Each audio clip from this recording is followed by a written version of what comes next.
안녕하세요. 차이나스토리입니다. 우크라이나 전쟁이 벌써 4개월째입니다. 최근 돈바스 지역에서 양측 교전 상황을 보면 이번 전쟁의 승패는 바로 이곳에서 결정될 것 같은데요.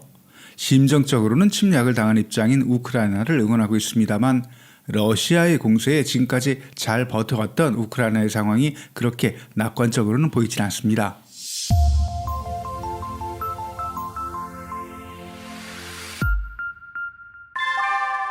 며칠 전 스위스 다보스 포럼 화상연설에서 젤렌스키 대통령은 서방이 아직까지도 단결이 안 된다고 비난했습니다.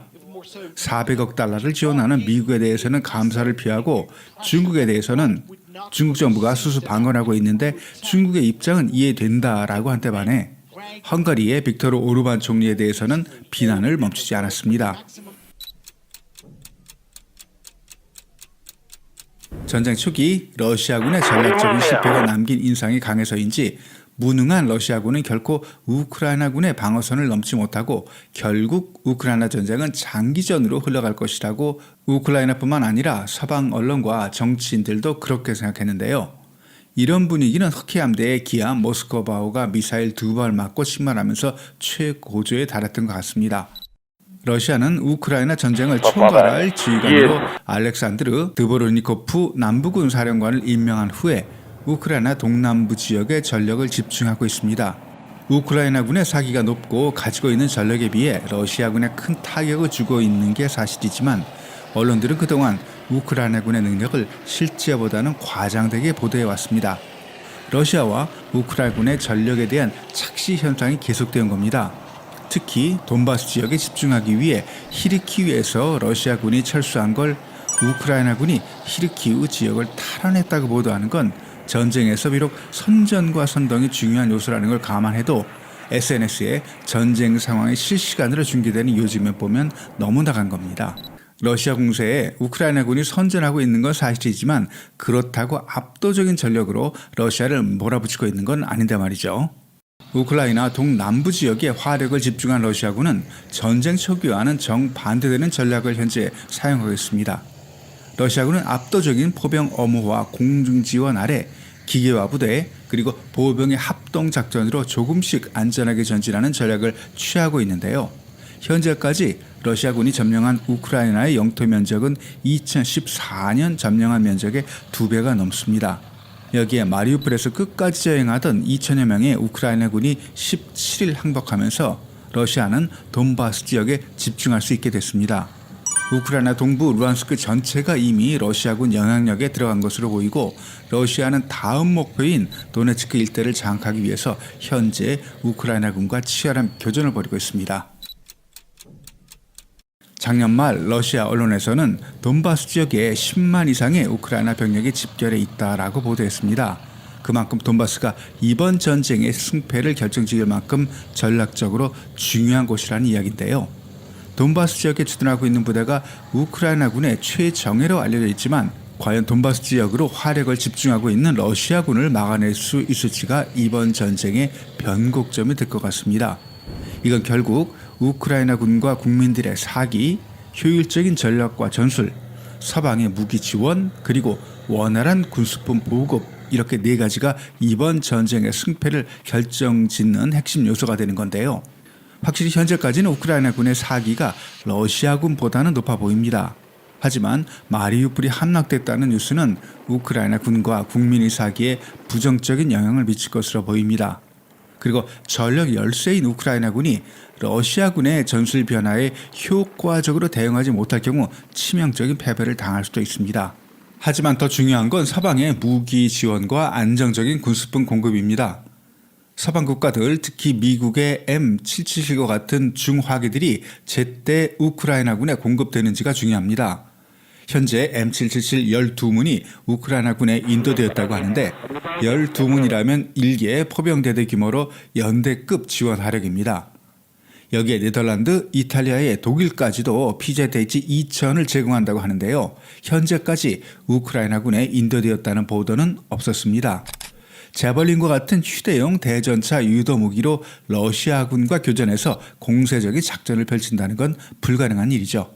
그리고 서방으로부터 지원받은 무기들이 다양하기 때문에 이에 맞는 여러 종류의 탄약을 안정적으로 공급받는 것도 중요한 문제입니다. 우크라이나의 운명은 돈바스를 누가 차지하느냐에 따라 결정됩니다. 러시아가 돈바스 지역을 점령한다면 우크라이나 서남쪽의 주요 도시인 니콜라예프와 오데사까지 계속 공격할 수 있게 되고, 그럴 경우 우크라이나 경제를 지탱하던 동남부 지역을 러시아가 점령하게 되면서 종전을 하던 휴전을 하던 푸틴 대통령은 협상에 유리한 위치를 차지하게 됩니다. 반대로 우크라이나군이 돈바스에서 러시아군의 공세를 저지한다면 반격할 수 있는 기회도 오리라고 보는데, 현재 상황을 보면 현재 전선 유지 아니면 러시아군에 조금씩 유리해지는 상황으로 전개되고 있습니다.